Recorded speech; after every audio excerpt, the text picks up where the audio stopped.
I was definitely instructed not to repeat this, but I'm going to repeat this here. That's what we like. At Outspoken. the at the Queen's Platinum Jubilee, when Harry and Meghan were in that room, we kind of saw him peeking out. Allegedly, Beatrice overheard Meghan say to Prince Harry, your mom talked to me this morning during yoga, and she's really glad that we're here.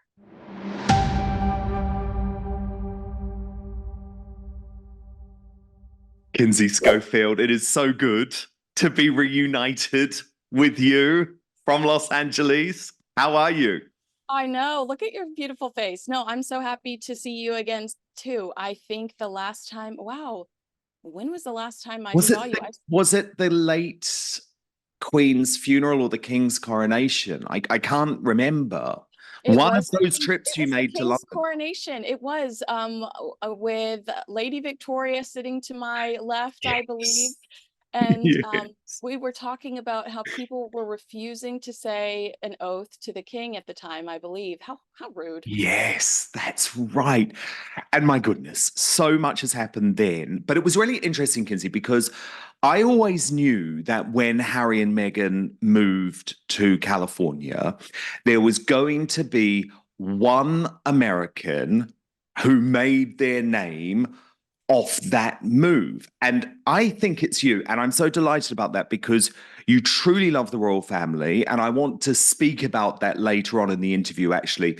The Kinsey Schofield heritage story, our shared love of Princess Diana. But I think what's been brilliant is that there's an American who understands the royals, who knows what's going on in London behind the scenes at Buckingham Palace, but is also able to report authoritatively on what's going on with the Montecito Monas. So I actually think, even though Megxit maybe hasn't been a very good thing for lots of people, for Kinsey Schofield, it's been great and it's been wonderful to see. Well, I appreciate you saying that, but I understand. I especially appreciate that description because I do see a lot of talking heads in the States that don't understand the protocol, that don't understand. I don't know. I just, when we found out about Princess Kate's cancer, American media immediately went into doom mode, and we saw a lot of, is this the end of the monarchy? Crisis for the crown. And I didn't feel that way. I felt like people would be far more invested and emotionally connected with not only the Princess of Wales, but King Charles throughout these cancer battles. And so I appreciate you saying that about me because obviously, since I'm not a doom and gloom person, you're seeing a lot of other voices elevated here in the States. Well, let's be honest, and we'll talk about it later, Kinsey, but the American MSM shamed itself for weeks with Catherine. So did a lot of the British mainstream media, by the way, but America took it to another level. So it's good to have a voice of sanity over there. But look, I actually want to kick off, Kinsey, with the breaking news, because of course, lots is going on in the world of royals, and it's a bank holiday weekend here in the UK. We are looking for the arrival of Prince Harry, and the fact that it looks like the king is going to agree to another meeting with his son, but Prince William will not. What do you make of it all, Kinsey? Yeah, it's my understanding that Prince Harry's going to arrive on Tuesday. I know you are not likely going to disagree with me when I say that, Prince Harry and his wife have made Prince William and the Princess of Wales's lives a living hell over the last few years, but especially during such, we were kind of, we got the news that the Princess of Wales had this planned abdominal surgery at the beginning of the year. We found out that the king was going in for he was going in for a prostate surgery the same day we found out about the Princess of Wales. And then, like, within a couple of days, Meghan Markle was announcing her partnership with Lemonada Media. It was like we didn't even take a break. Throughout this time, as we've been dealing with cancer with both individuals, Meghan has sent out, I think it's 20 pots of jam to the likes of Kris Jenner and Chrissy Teigen, America's favorite cyberbully. And I call it the scam jam now, Kinsey. That's great. I She love that. hasn't made that jam, okay? She has not made that jam. But I just feel like Prince William is likely sitting back feeling very hurt and very protective of his family. And why jeopardize the peace that they have worked so hard for, with Catherine having to come out and saying, could you please give me some space? I need preventative chemotherapy, which I know some people, I've seen some commentators saying she wasn't forced to do that. That was planned. That felt entirely forced because people were saying she was no longer with us and worse. And so I feel like Prince William's just going to protect his family's peace and sanity. And I think that I support that completely. When it comes to King Charles, that's his baby, that's his youngest son. And I understand that he does not like this rift that has developed, but I also understand that he's going to be very guarded to continue to protect the people that he loves and that have been so loyal to him. The other thing is, I feel sorry for King Charles having to deal with this. He isn't well, Kinsey. He's not well. I know there's obviously lots of positive noises, and we pray and we hope. And what I love about Charles is his work ethic. That is what we want in a monarch. It's actually so sad he didn't pass that down to his younger son, because his work ethic is incredible. He's not well, but he knows the king has to be seen to be believed, just like his late mother did. So he is back there working. But I just feel so sorry for him that all of a sudden he has to deal this week with the Prince Harry psychodrama, which he doesn't want. He doesn't want it. You know, during their first meeting, Lady Colin Campbell told me it lasted for just 12 minutes. Camilla didn't even want Harry there at all. And I feel sorry for him that Harry just isn't giving him the space that he needs to recover. And I know Charles wants to see his young baby, as you say. I get that. He loves Harry. Of course he does. He's a decent father. He admits himself he wasn't always the perfect father. It's very difficult balancing being the Prince of Wales with being a dad. And that's why William has made such an effort to be such an amazing father. And my goodness, he is. But I just feel like he doesn't need psychodrama. He doesn't need these constant demands of an apology and talk of Meghan and talk of security battles. He just needs people around him at the moment, like Camilla, who are putting his welfare first. I completely agree. And I was a part of I was a part of a documentary about the 100 days that shocked the royals, and I saw some people Yes. arguing about Meghan's mental health. And I agree. I think Meghan's mental health is important.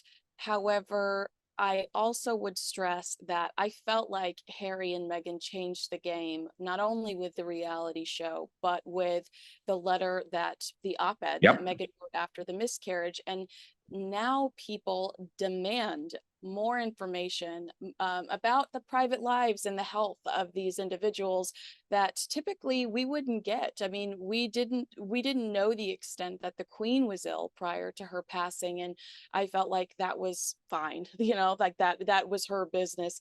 And the idea that I still see people commenting under William and Kate's Instagram account demanding where is Kate, even after that very heartfelt, touching, devastating video. And so I feel like they have changed expectations for the worst when it comes to what we expect from the British royal family and their personal lives. Yeah, exactly. My goodness, that is such a good point.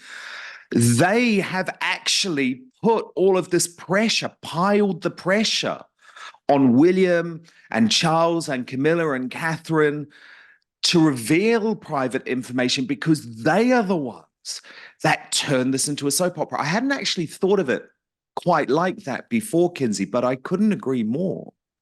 Yeah, it just wasn't what the type of information we would get from the royal family before. But when you have Meghan writing an op-ed to talk about her miscarriage, and then Chrissy Teigen coming out saying, well, Meghan wrote me a glowing letter about it, and it becoming more of a conversation, whether you are intentionally doing it or not, changing the rules. And now people think that Kate should talk to us about what, Yeah. why, why should Kate come out and give us a play-by-play of her abdominal surgery?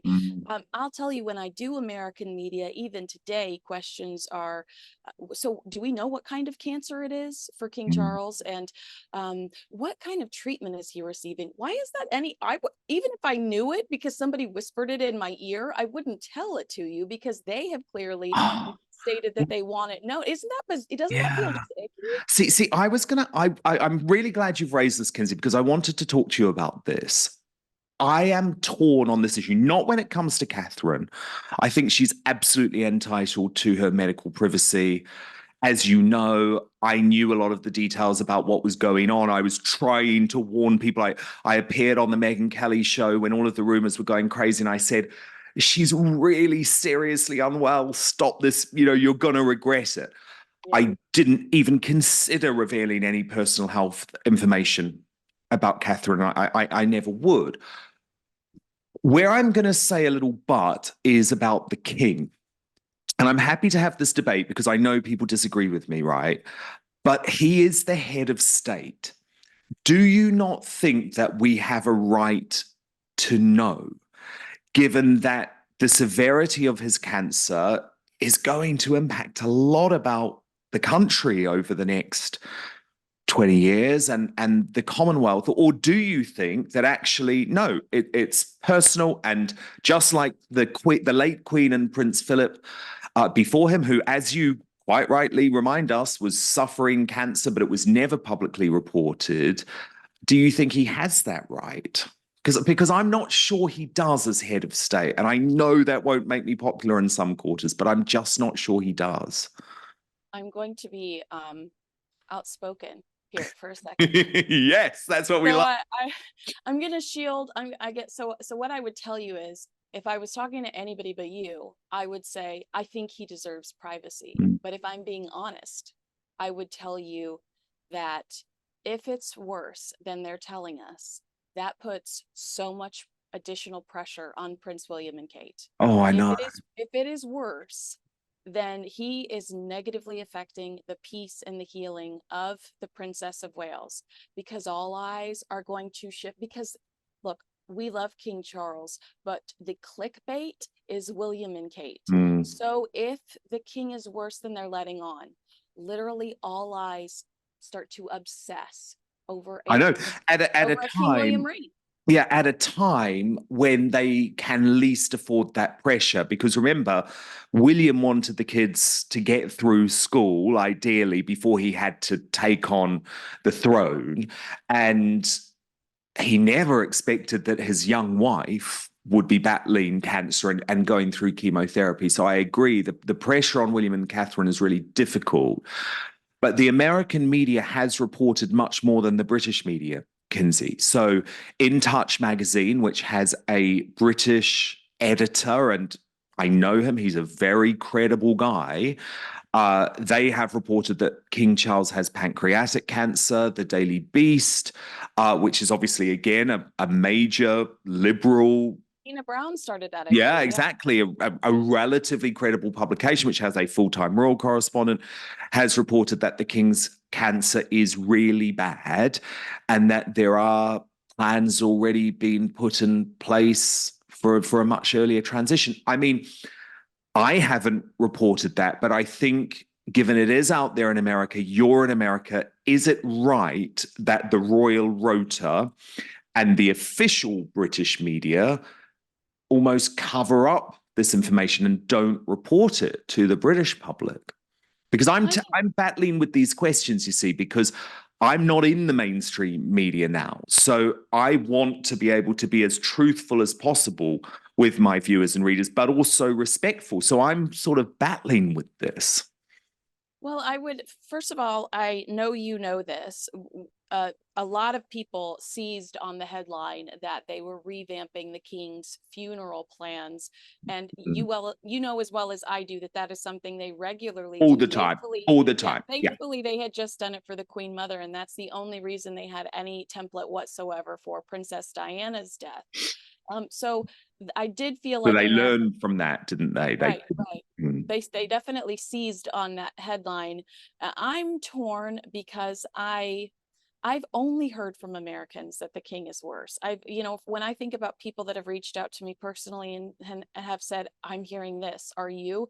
They're Americans. So I don't know if the Royal Rota is hiding anything, because what if they are hearing opposite? What if they are hearing that things are looking up, or he is more Yes. confident? Yeah. And there has been a lot of that. I mean, I spoke to someone close to King Charles the other day who was really chipper, actually, Kinsey, and said, no, things were looking bad for a period, but actually he's turned a corner. And we got that announcement, didn't we? And we saw that beautiful photo of him with Camilla, and he was at the cancer treatment center last week. And you and I know that a cancer affects everybody. Cancer is up and down. Mm. You might have a good day, but that dreaded countdown clock of the next time you get an update, because it can be, it can totally flip upside down. And now you're being told that you need to go in, you need to be more protective of your immune system, and so now you've got to go back into your own personal miserable lockdown.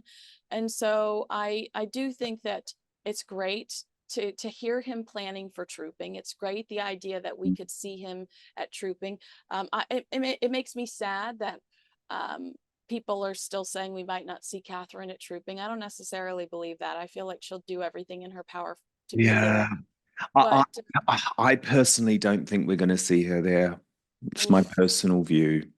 oof, my heart I drops when think I she hear just that. wants to take the time, I because mean, I remember would with, too. It was and horrible. It was horrible. yeah, and with women as well, Kinsey, there is, when it comes to chemotherapy, there are real repercussions on Mhm. people's appearance. And Catherine, she is so proud of her appearance, and she's so flawless. And of course, we would all accept however she looked. But I don't know. I think that's one of the reasons we may wait just a little bit longer.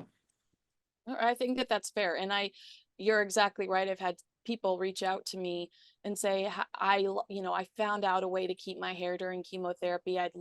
Could you tell me how to contact Catherine? I want to make sure that she feels beautiful still. And it is amazing to see how loved and cared about these people truly Yeah. are. And how people are emotionally invested in this journey and want to see everybody healthy on the other side. Of course. And the problem is, Kinsey, what that means for Harry and Meghan is that they can't just erase the last 4 years. They can't just pretend that the most revolting royal autobiography ever wasn't released, and that the Netflix series attacking the late Queen's life work in the Commonwealth and attacking the character and the personality core of Catherine, they can't just pretend that that wasn't released.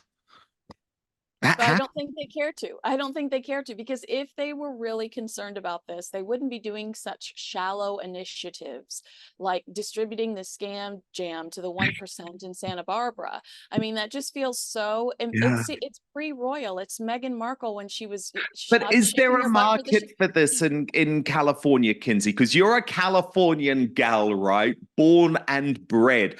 Are people over there sucked in by these lifestyle products? What's it called? Montecito? What's the name of it? American Riviera? Riviera Orchard. Are people, no, I mean, I will tell you that I buy Gwyneth Paltrow's Target / Amazon brand skincare, but I don't buy the very expensive Goop products. And yeah, I buy them because I've seen the articles that say they're basically the same thing. And why do I do that? I don't know. I like Gwyneth Paltrow, I guess. But I also see the longevity in her brand, and that gives me a sense of credibility for her as an expert in that arena.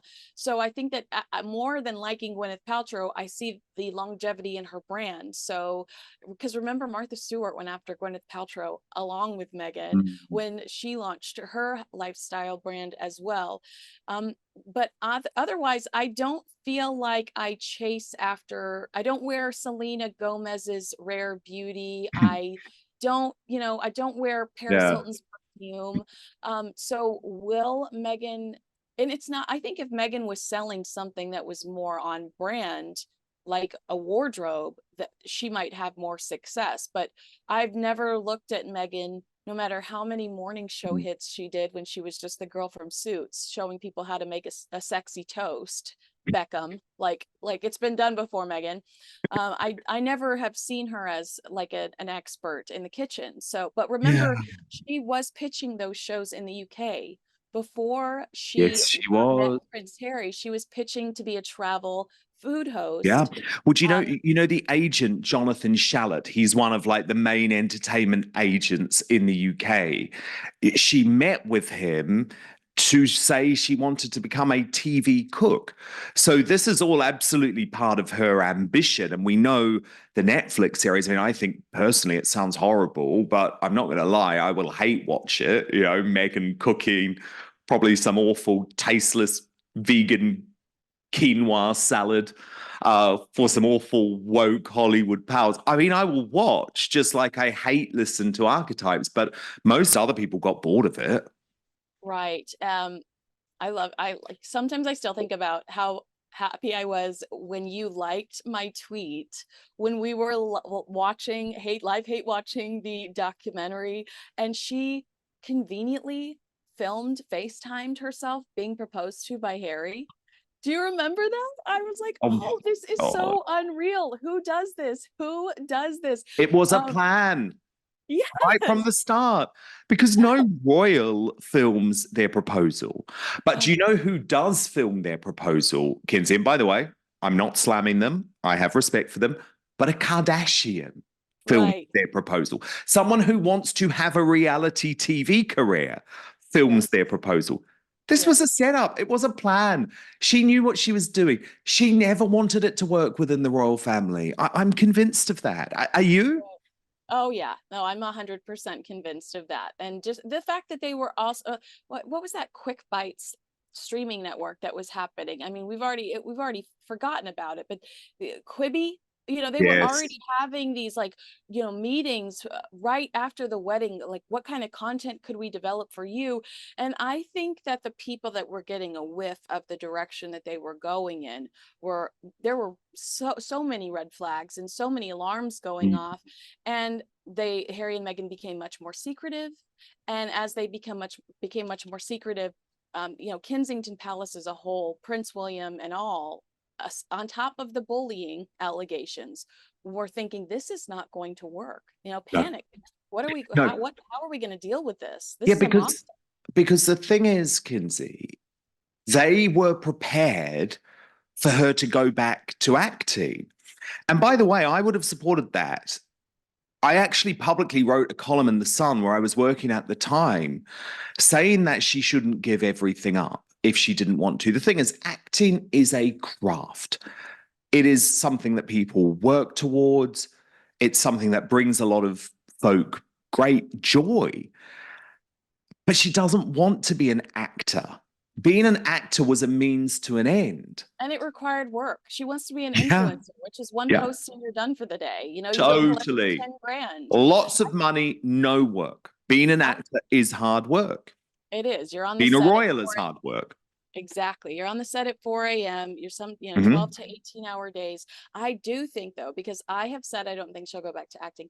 I don't think she'll go back to acting, but I do think she would love, like Kim Kardashian. Remember Kim Kardashian used to Yeah. make these like little cameos in Tyler Yes. Perry movies? I can see those where Meghan's like the quirky receptionist, and because she wants Yeah. everybody to be like, "Did you spot Meghan Markle in this?" A little day, a little day. But look, the other big breaking news, Kinsey, which we have to cover off, is of course this sham faux royal tour to Nigeria, announced this week by the Nigerian Ministry of Defense, which means, Kinsey, in this country of 87 million people, which is completely poverty stricken, the government is paying for Harry and Meghan to get lots of publicity in Nigeria. Right. What did you make of it? What's going on with this tour? And are they actually just trying to fill a void, cynically trying to fill a void, knowing that at the moment it's impossible for Charles and Camilla and William and Catherine to do big international tours for obvious reasons. So when I was, I guess it was the first time I moved, maybe the second time I moved to LA, because you know you come and go. When the second time I moved to LA, I worked for an event planning company, and we could not afford Mariah Carey for an event, but we wanted Mariah Carey for an event. So the strategy was, we're going to pay Nick Cannon to come, because if Nick Cannon comes, he'll likely bring his wife at the time, Mariah Carey. And you know what happened? It worked. We got the Mariah Carey press, and we paid for Nick Cannon. And so I guess my argument is, I feel like Nigeria wants royal attention. So they're going to take the backup dancers. They're going to take, you know, they're going to take the lesser knowns, the lesser.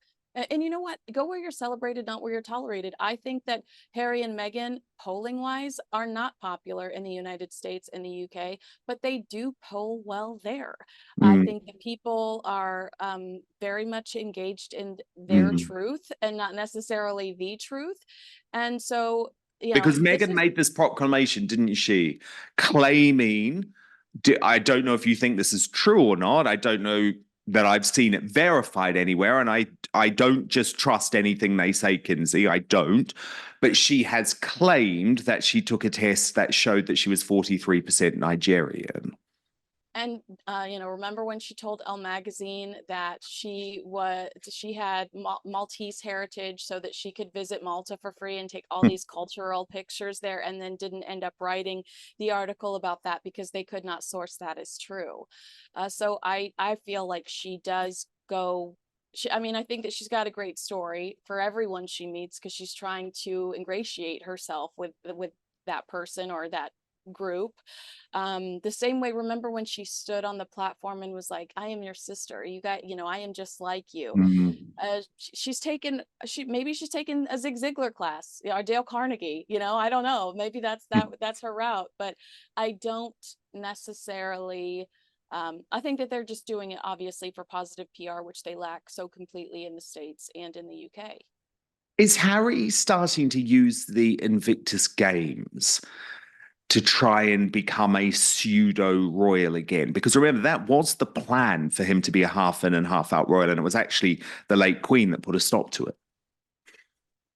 I think that it's his only credible project, truly. I mean, what is Better Up? We never get access to Harry's role at Better Up.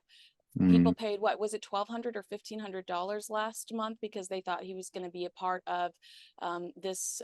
It was kind of a what do you call those? When a bunch of people get together, it was like it was a like a seminar conference, yeah.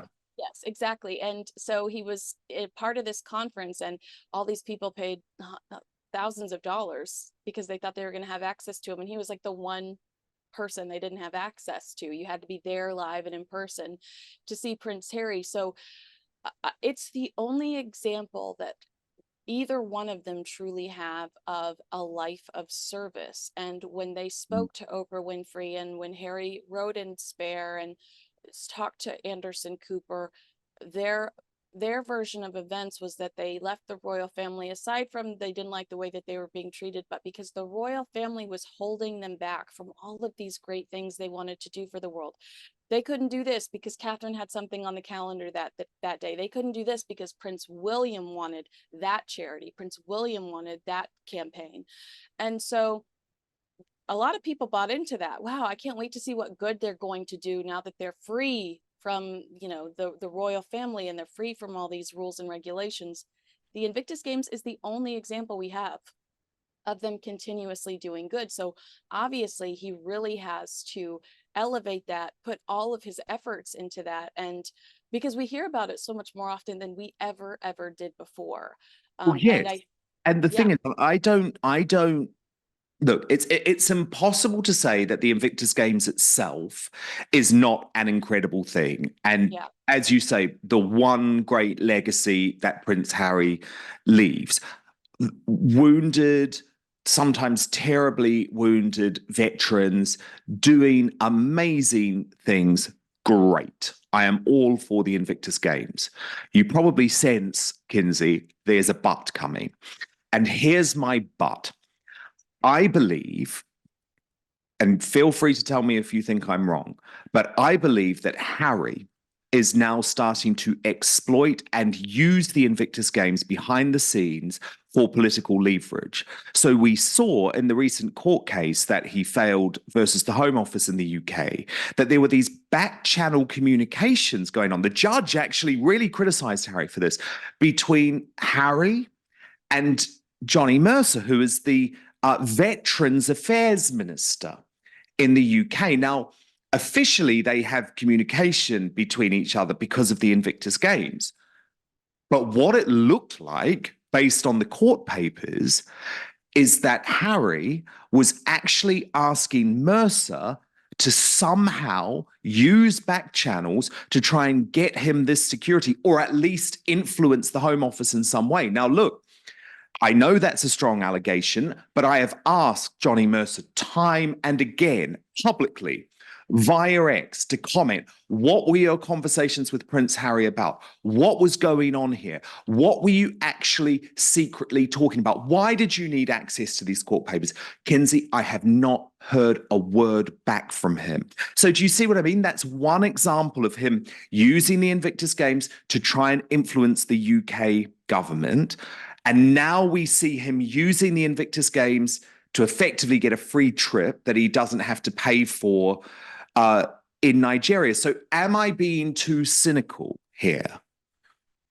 I don't think you're being too cynical. I think you're asking some very legitimate questions. And part of the reason, it's just interesting that Harry and Meghan overshare, but never give us the kind of information that we want. Like, are you in my That we country need. legally? Yeah, like, are you in my country legally? Did you mark yes on your I like to do mushrooms on the paperwork? Yeah, just yes or no question, right? Yeah.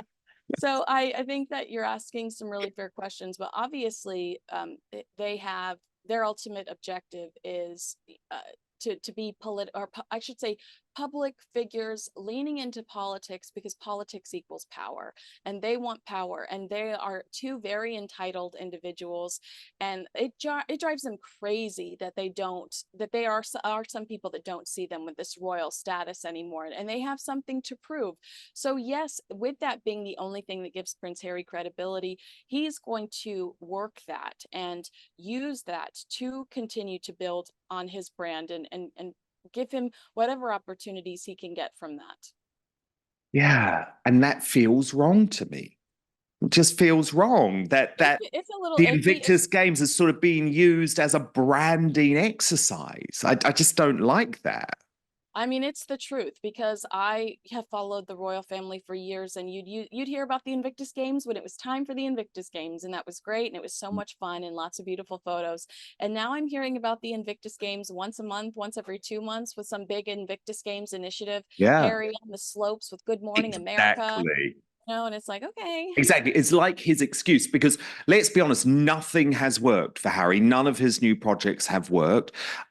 This new Netflix show, Kinsey, is crazy. So basically, when he launched the deal with Netflix, and Ted Sarandos, the chief executive, was saying, Harry and Meghan are going to make programming that changes the world, programming that's amazing. Which, don't forget, for children. that was a ripoff of Princess Diana. Remember, before she died, and that was her excuse when she was secretly talking to Panorama, because she was talking to BBC about creating this content around her charitable initiatives. So when she was sneaking Panorama in, she was lying to everybody, saying, "Oh, I'm talking to BBC about this." Although It's I just have to say, Kinsey, I would have loved to have watched a Princess Diana TV series. My goodness. And the thing is, and I know we're going to talk about Princess Diana later, but I think it is really worth mentioning, given you've raised her. Princess Diana is the perfect example of how a modern royal can bring international awareness to issues that the rest of the establishment are not prepared to touch. So for Diana, it was obviously landmines, it was the AIDS epidemic, and it was bulimia. And even today, you look at the impact that that woman made on those three areas, and she changed the game. She changed the world. With Harry, we end up getting a series about the poshest sport in the world that is completely inaccessible to 99.99999% of people. Polo. That's it. Polo reality series. The King's Sport is, I think it's called the King's Sport. So And it's the again, poshos, which is but fine, but come think on. about it, it's his way again of continuing to align himself with the royal family without being front True. row at whatever the next event is, sitting behind Princess Anne's feather cap. It's the way that he continues to remind everybody that he is a royal. And I think that it really truly eats at them when they're Yeah. lying in bed at night, that there are some people that refuse to call them the Duke and Duchess of Sussex. Well, I almost wonder if I should stop because the thing is, I view them as sham royals, Kinsey, and I do call them the Sussexes, but I call her Meghan Markle. Now, he is Prince Harry, isn't he? That's his birthright. That can't be taken away. But maybe I should stop calling them the Duke and Duchess of Sussex because we're buying into this faux reality that they've created. I'm pretty careful with it, but I mean, Meghan Markle committed all of what was it? I don't even remember how many months, but you can count in months how long she committed to that job. So, I have a hard time Yeah, calling her. less time than you spent at high school. Yeah, exactly.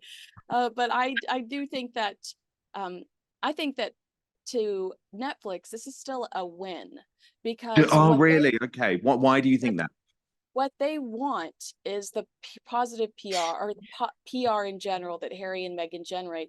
So if Harry has a frustrated moment because he falls off a horse, if Harry and Nacho whisper and giggle to each other about something and we just get the one-liner at the end, that ends up on TMZ.com, that ends up on Perez Hilton, that ends up wherever. And so All over Mail Online. yeah, and so Harry having some of those organic, because he hates cameras in his face. So for Harry to have some of those organic moments will generate all of this attention. And there will be a lot of people that hate watch. And so to Netflix, I do think that this is still a win. And it's not Live to Lead. Like it's Oh, that not was one so of bad. those things. It's No. actually a chance to Okay. potentially see his It, personality. it's interesting you say that because certainly Spotify had a completely different relationship with Harry and Meghan than Netflix did. And we saw those pictures the other day of Ted Sarandos and his wife with Meghan at the Beyonce concert. So clearly she's doing the work because they can't afford to lose Netflix, can they? I mean, if they've lost Netflix, how do they even pay for the house, Kinsey? How do they pay for the security costs? Yes, and I did recently see that Meet Me at the Lake is because I felt like Meet Me at the Lake just fell off a cliff, which And this with is the Harry and movie, Meghan, this is the book yeah, that are turning into a movie, right? yeah, so that's scripted. That is there's the scripted film. So that is still in the works. And I felt like it just like a lot of what Harry and Meghan say just disappeared into thin air. But I did recently hear that that is still moving forward. But it's so weird because that's just a book. I mean, they had nothing to do with the book, right? They have absolutely no experience making movies. So what do and they for a bring while, to that? and for a while, they were trying to convince us that Harry and Meghan were going completely behind the scenes, and that's where they were going to build their empire. Remember, we were hearing from Meghan's camp that, and we were seeing Meghan at variety events, sitting with these high-profile female producers, and so they were definitely trying to shift us into, well, Meghan's going to be this high-profile producer behind the scenes, and then we find out she's going to be back in the, which I was saying, I was like, it's going to be reality show, Meghan in the kitchen. So now we're finding out she's going to also be in front of the camera, but I think that's what Netflix wanted. There's no guarantee that Meet Me at the Lake will be a success. Netflix will do everything they can to make it a success because they don't want to be humiliated like Spotify, and they don't want to be known as taking this huge risk on these two people that have proven that they're capable of doing absolutely nothing and failed. And so they will put all of their efforts into making Meet Me at the Lake a success. But I think that Meghan is working it. She is hustling because to fail with both Spotify and Netflix would just be your end here in Hollywood. Exactly. You're the problem. Right. You're the problem. It's not the companies that are the problem. I just think that Meghan is doing that thing that she does, which is she's trying to use a personal relationship to almost make it too awkward for Ted Sarandos to fire her Right. because they're not worth the money. It's not good for the Netflix brand. I read a quote from Ted Sarandos the other day where he was basically saying, I mean, far from the first quote he gave when the deal was signed about them making life-changing TV. It was nothing like that. These days, he says, oh, well, even if you hate them, you're still watching, which is Yeah, hardly a ringing endorsement. yeah. It reminds me of that the talent agent that said Meghan Markle wasn't just not a podcasting talent. She's just not a talent. And it was like, oh, And that was yeah, one of the top agents, though, right? In right. all of Well, Hollywood. and then we got the leak from Meghan that agency had approached her and she declined them. So that was I classic, see. classic counterattack from the Markle Yeah. camp. But I think that this is just a very weird experiment. I thought it was convenient that after they announced that this next Netflix announced they were no longer going to be sharing their streaming numbers. So we won't even know unless somebody internally leaks it whether or not these Mm. projects completely fail. I guess how we will know is whether or not they continue to work with Harry and Meghan. And it's like you said, Yeah. Meghan buried herself so much within the loop that they might feel a real Well, the thing is, pressure. Netflix has a lot of money. Look, the thing is, for all of the streaming services, business is tough at the moment, but Netflix is probably the one company that has so much money that they can just afford to continue to pay for this vanity project so that Ted Sarandos and his wife can go and hang out with Meghan at Beyonce concerts, which sort of seems wrong, but it is the reality of it. A far bigger scandal, though, Kinsey, which I don't think has had anywhere near the traction that it should have, especially in America. So I'm interested for your take on this, is what's going on with Harry's charity, Africa Parks. So he was the president, right, of this charity for 6 years. He still sits on the board of directors.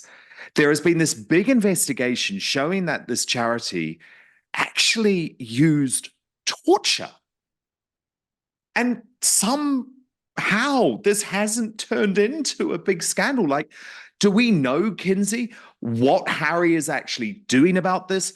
Is he involved? Is he trying to clean it up? Like, what on earth is going on with Prince Harry and Africa Parks?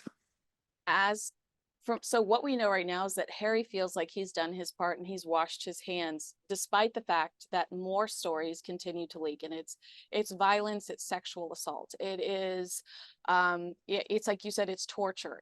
They're and it's locals, like it's people that have spent decades, their grandparents use this land, and they're just trying to eat. I mean, it's the stories are horrific. So an Archewell spokesperson has come out and said that Harry, and remember, Harry was promoted, I think it was just a year ago within this charity, but an Archewell spokesperson has come out and said that Harry has elevated this claim and that's all he can do. That Harry elevated it to the people that could make some decisions, but they have changed their tune since that, because since that original story came out, I believe it was in the Daily Mail, Archewell and African Parks are now saying that these are personal attacks, that these are reporters with an agenda, and that they've dealt with the allegations, and that the continued reports are just people that have an ulterior motive. So the So blame the media strategy. a classic when it comes to Prince Harry.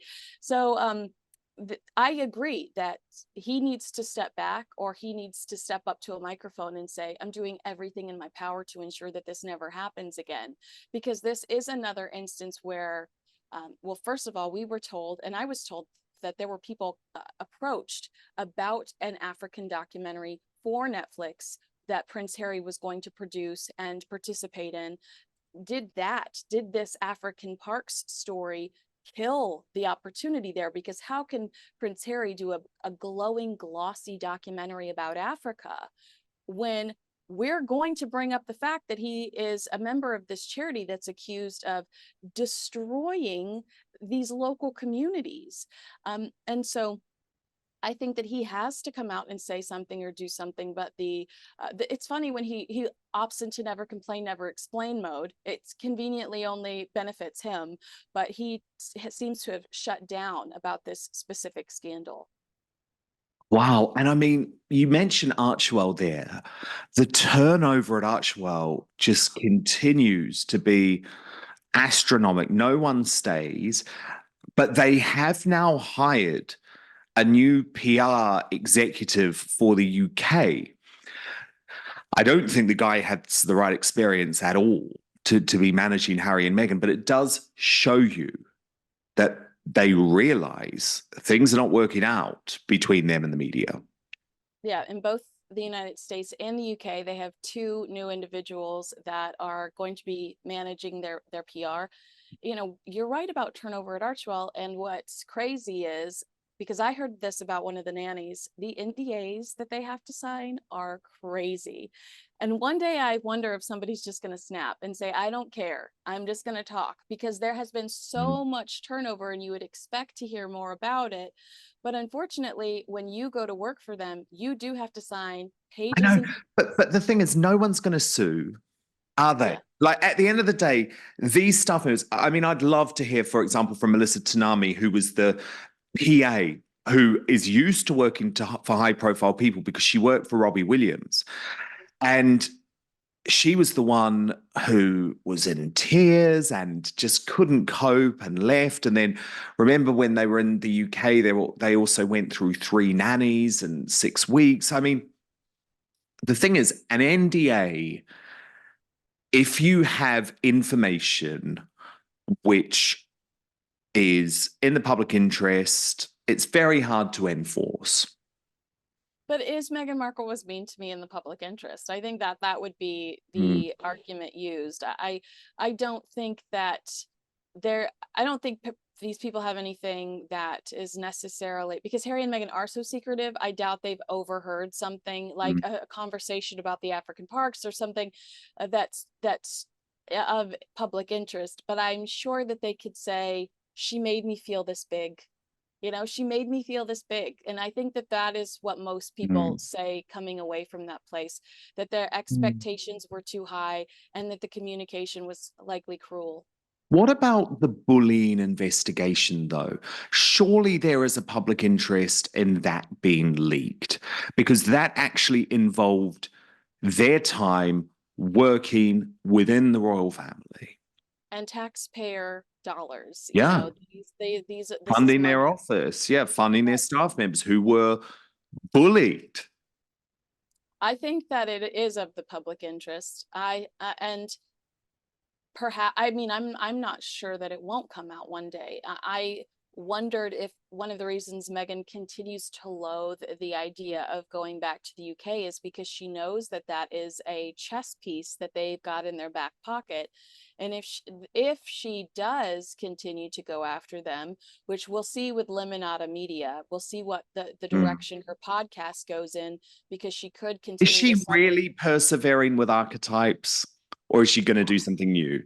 Well, I've heard both, but I'm not sure she's capable of juggling all of this. Mm. You know, we've seen what her work ethic is, and it's questionable.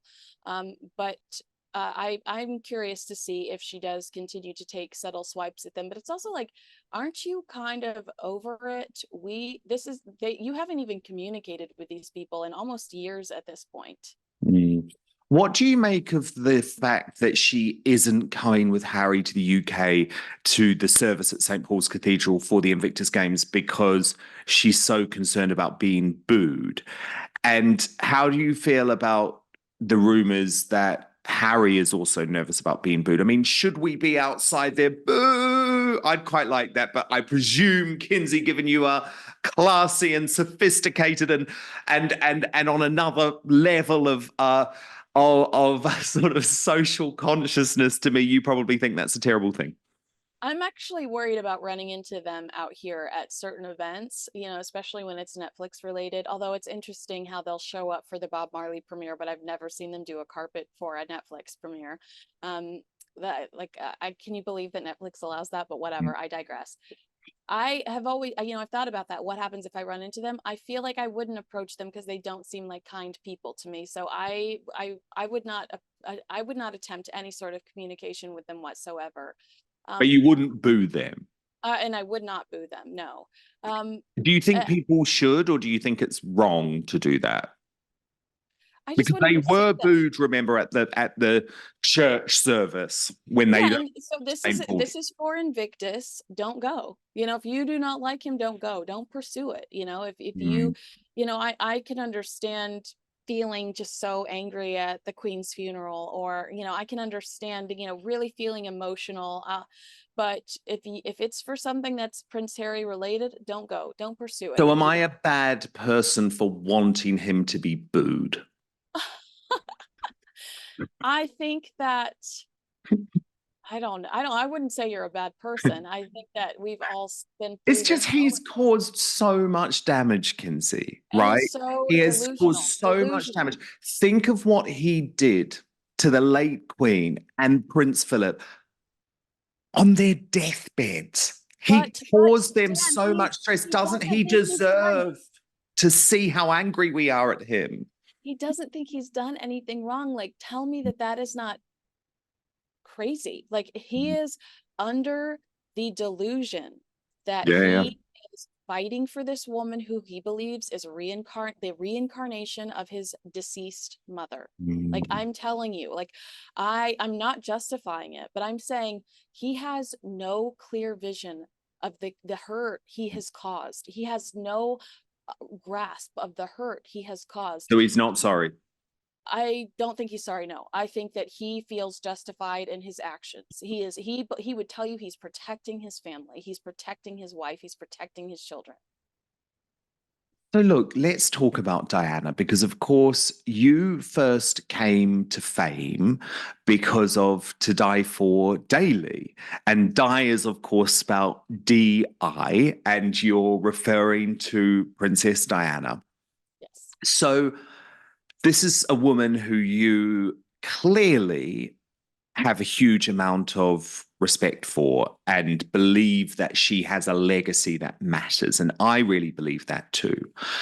So it's really interesting to hear you say that Harry thinks that Meghan is like Diana reincarnated, because my view is that Meghan couldn't be more different to Diana. Like with Diana, she was never trying to make money for herself. It was never about that. Well, first of all, I'd say Meghan's an actress. And I And do, Diana was certainly not an actress. What you saw with Diana is what you got. although, wouldn't it have been great if she did The Bodyguard too with Kevin Costner? Because he was right, he was Oh my gunning for it. goodness. Okay. It That would would have have been been great. so good. So But remember I don't think Diana could have acted really because she's no, such a genuine person. She would have had it to would have play been awful. herself. Yeah, it would have been awful. So remember in 2017, and I'm so sorry that I'm forgetting her name, but she's actually gone into hiding. She was a fashion designer who was friends with Meghan Markle for over 30 years. And she talked to the Daily Mail, and she's gave them the picture of her and Meghan Markle as teenagers sitting outside of Buckingham Palace. And she said Meghan Markle had Diana, her true story, sitting on her bookshelf. She said, we watched Diana's funeral. We put together a charity initiative right after Diana died in honor of Diana. And she talked about Meghan loving Diana, the royal family, loving Anne Hathaway's movies about being a princess. And so I do think that when Meghan saw, she could tell us she didn't Google whatever, all she wants to. But when I do believe that when Meghan realized that she had this in with Prince Harry, she went into actress mode and started studying her character, and that character being Princess Diana. So Wow. Just so I, manipulative. it is, but she knew what she wanted. Meghan has always pursued men to elevate her, whether it be in Hollywood with Trevor or whether it be the chef in Toronto. That And that's Trevor Engelson, her first husband, who was a successful TV producer. by the way, please, Trevor, if you're watching this, we would love to see the original show you sold Oh, about a yeah. princess that falls, or a girl that divorces her Why husband to did go marry a Fox not princess. make that show, Kinsey? I think that It would have been so good. And it actually entered development. Like, yeah. Oh, and also, Trevor, come on, come and speak to us, right? Like Right. you've been so dignified. I love how dignified you've been. But this woman sent you back the engagement ring by post. You have a right to speak out, Trevor. But sorry, Yeah. I distracted you. No, no, not at all. I mean, those are all very good points. So I do think that, and I don't know if I've said, I'm sure, I don't know if I've said this before. I was definitely instructed not to repeat this, but I'm going to repeat this here. That's what we Um, like. at Outspoken. the, at the Queen's Platinum Jubilee, when Harry and Meghan were in that room, we kind of saw him peeking out. Allegedly, Beatrice overheard Meghan say to Prince Harry, um, your mom talked to me this morning during yoga and she's really glad that we're here. So something to that Sorry, effect of like, sorry. Her mum spoke to her over what?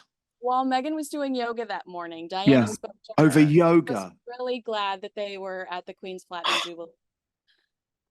And so I just feel That like is so that's what we're working emotionally with. manipulative. That's what we're working with, is what I'm trying to tell you. Allegedly, allegedly, allegedly. But I believe that because Kinsey, in Spare, when it's in Harry's own words, he makes it clear that Meghan has put into his head that she has some sort of weird connection to Diana. It is so emotionally manipulative. And Kinsey, let's be real here for a second. Meghan doesn't really believe Princess Diana is speaking to her while she's doing yoga, does I she? hope not. I hope not. I mean, I hope not. I hope that that's not really what's going down. But it just gives you a sense of like why he feels so attached to her and why he's so protective of her, because he couldn't save his mom and he couldn't protect his mom. He was just imagine being so young and vulnerable, But and did he you still get a know, pass for that, Kinsey? Does he no, still get a pass for that 3 decades on? not the way that he's hurt his family. I think that Diana would be appalled at their behavior and at the way that they hurt the family, because she did have regrets. I mean, you don't cut off Andrew Morton if you don't regret Diana Mm. her story. And she did. She cut, I love Andrew Yeah. Morton. I'm not trying to hurt him in any way by saying this, but she cut him off after Diana her true story. And after they worked together to ensure that people knew she was behind it, she then cuts him off. And I think that that was Do you regret. I think think she thought she made a mistake? I do, because I think that she realized how much it hurt her boys. For me, the thing that I think Diana would be truly horrified by, and I've discussed this a lot privately with Paul Burrell, who was, of course, Diana's butler, but also close friend, is about how Harry, this is, has left William high and dry. Yes. Father has cancer, wife has cancer, 3 kids in school, just taken on the duchy, trying to be a good Prince of Wales, trying to develop a legacy. You need a bit of support. He had one brother who was meant to be there to do that role in a very similar way that Princess Anne and Prince Andrew and Prince Edward used to back up Charles as Prince of Wales over decades. William, completely on his own, because he doesn't want to transfer the pressure to his children. And by the way, he's going to wait until George is through university before he puts any pressure on George. I just think Diana would have found that disgusting because she taught Harry to be there as a support for William. I completely agree. And, you know, there is something so scary about the Princess of Wales's illness, because it's completely out of anyone's control. And so Prince William is sitting there with his fingers crossed, probably on his knees, praying to God that everything turns out okay in the end, knowing the trauma he experienced as a teenager. And his children, we just had Charlotte's 9th birthday. Like, these are babies still. And so I do feel so devastated that he is dealing with this on his own, because there, I'm sure, is a lot of stress and strain that he would typically turn to Catherine for support with, that he's not doing right now. He's internalizing Oh, this. because it's like he knows that she has to be as stress-free as possible to get through the treatment. And that's the thing, who can he trust? Who can he turn to? The one person that he was meant to have by his side was Harry. And I think Diana would have been devastated about this. But do you think, Kinsey, looking back, I mean, as I say, we're not too far away from 3 decades since Diana's death. It's incredible, isn't it, how much she still looms large over the royal family and how she did change things forever. Yeah, I mean, I'm sure I got some negative feedback from it, although I didn't look for it. I didn't try to see it. But I saw that flicker of Diana magic with King Charles at the Cancer Center last week. You know, that Mm. sincerity, that empathy, that compassion that people said he lacked for decades. We really saw that with him at the Cancer Center. And I know people are like, let Diana rest in peace, stop bringing her up. But I think he would take it as a compliment when she was celebrated for Mm. so long for being such a that sweet aspect of her. I do think that she changed the royal family, and I also think that For the that better. for the better. But I also don't think Prince Harry would have been able to marry a divorced woman that was an actress from the United States. I don't care what color she is, because I don't think that they did. But I don't think that Prince Harry would have been able to marry a divorced American actress from the United States had it not been for the way Diana kind of shook things up in the royal family. So she opened up that path for him. I do see that. And Kinsey, tell me about how you, as a born and bred Californian, became so attached to Diana, which then led to this great love of the British monarchy. Well, I think I'm just a history junkie. I homeschooled, so I really could pursue whatever information I wanted. And was building websites when I was a teenager for whoever I was a fan of, which obviously evolved into To Die For Daily. But there's a loneliness about Diana that I think when you're young and ambitious in LA, like you just relate to. Um, I don't necessarily think she was gunning for the role of Princess of Wales, and she told us herself she never thought she was going to be queen, but she was in a position, like she was in a privileged position, and being in that privileged position, she found herself extremely lonely and misunderstood. And for some reason, as a young girl, I really related to that. Sitting at home on a Friday night, I guess, after your 13th audition for whatever, in a room with a bunch of girls that look like you, watching Dateline NBC and eating a pizza by yourself. For some reason, I just loved Diana, and I would watch documentaries Yeah. about her, and I just really related to her.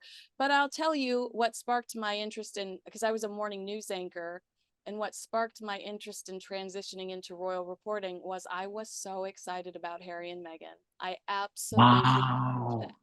And so I was like, I'm going to just Because cover you're Harry. like, here's an American entering Yes. into the royal family, big possibilities.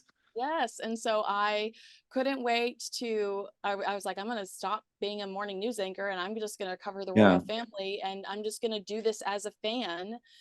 Thankfully, it's blown up. And my first podcast and everything was all branded to be in defense of Meghan Markle, because these little stories were trickling out about her being difficult. And I was like, she's just an American. And so all these little stories were trickling out. So I was like, I'm going to start a podcast called In Defense of Meghan Markle. And then they announced that they were leaving. And I thought, there might be some truth to these stories, that this person is difficult. Who do Stories I by me. A Yeah, lot of time. exactly. And I And was like, they were so who do I definitely love? true. Who do I love, and who's universally loved? And so it became, I was like, you know what? I'm safe in the Diana zone. Yeah. It's really interesting what you say about Diana, though, because I really connected with Diana too. So I was 14 when she died in 1997. And it rocked me. It absolutely rocked me to my core because I love Diana. And I think it showed me the potential of the royal family. Now, I was also a great royalist and a great monarchist. I loved the Queen. I covered her when she made a royal visit to New Zealand, which was one of the favorite things I did as a journalist. I loved the Queen Mother. And I really respected the royal family. And I think the critical difference for me between Diana and Meghan is that Diana was so clear that she believed in the institution of the monarchy. This wasn't about tearing down the system. Sure, let's be honest, Kinsey, at one point it was about tearing down her ex-husband, Charles, but she respected the Queen, she respected the institution, she respected what was great about the British monarchy, and she wanted her son to become king. So if Diana had had her way, now lots of people say she would have changed her mind and that her and Charles would have made up, and actually she would have been fine with Camilla. But if Diana had had her way based on what she felt in 1995, then William would be king now. Right. Well, I think that it's okay to like both Diana and the royal family.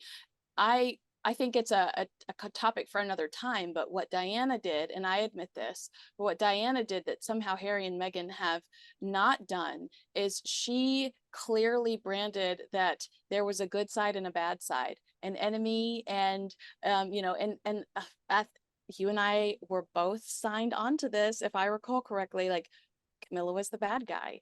And Diana had, I don't know how she did it, because we know that Camilla was working the press too at the exact same time. But Diana just had this very powerful voice and this very powerful narrative. And Well, it was so different to Meghan's story, though, wasn't it? I mean, come on.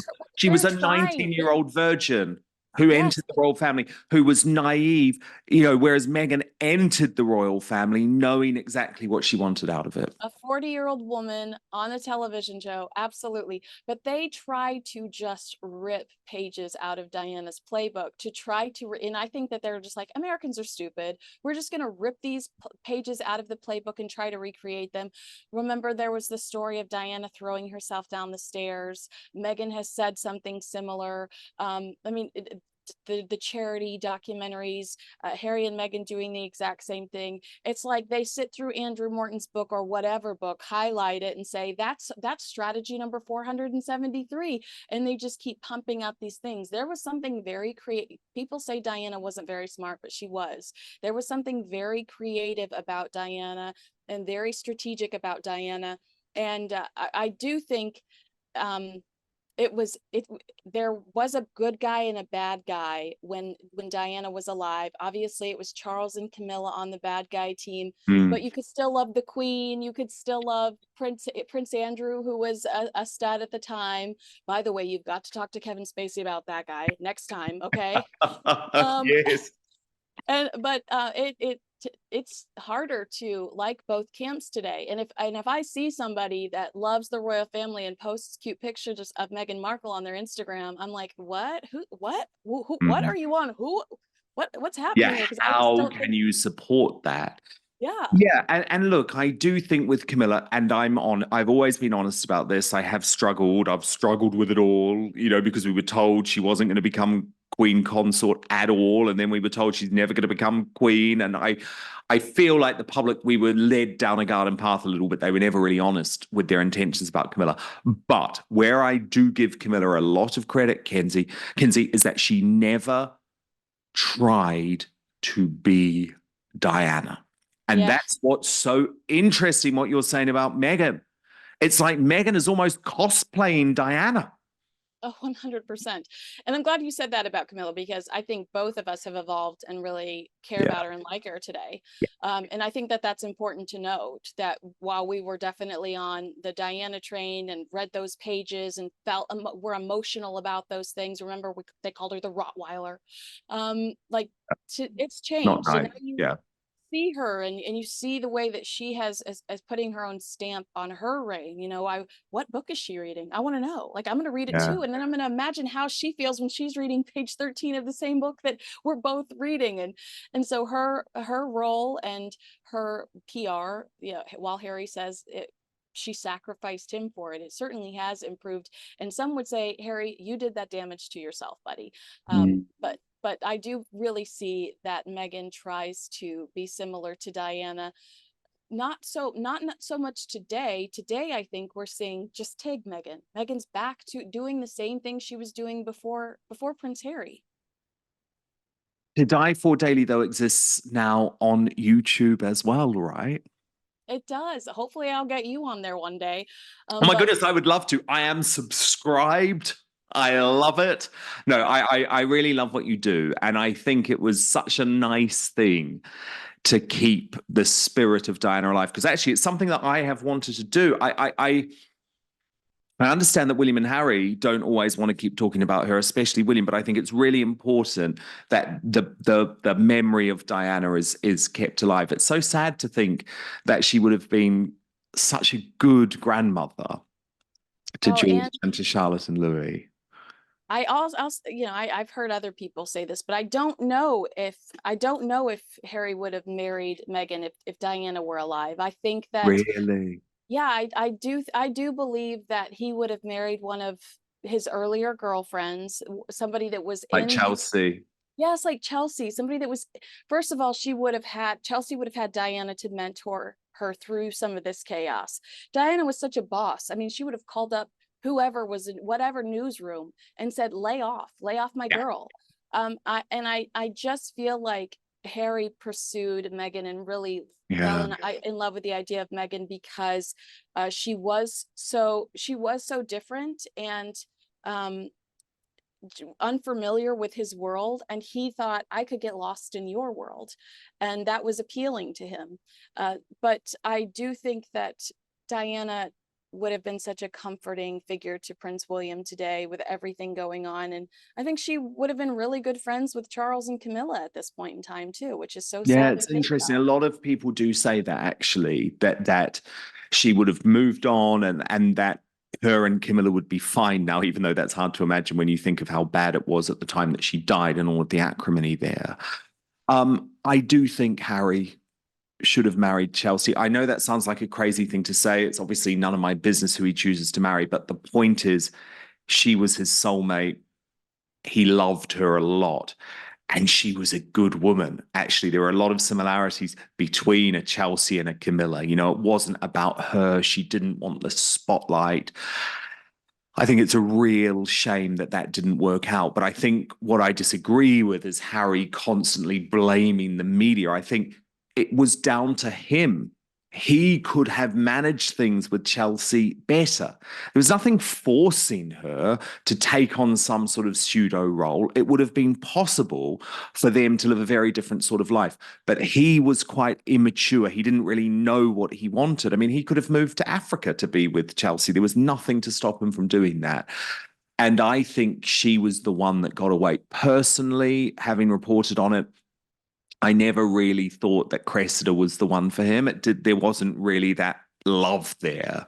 But the problem is what it meant is by the time that he met Meghan, because remember, there'd been other women along the way, like Ellie Goulding, he had a bit of a fling with people like that.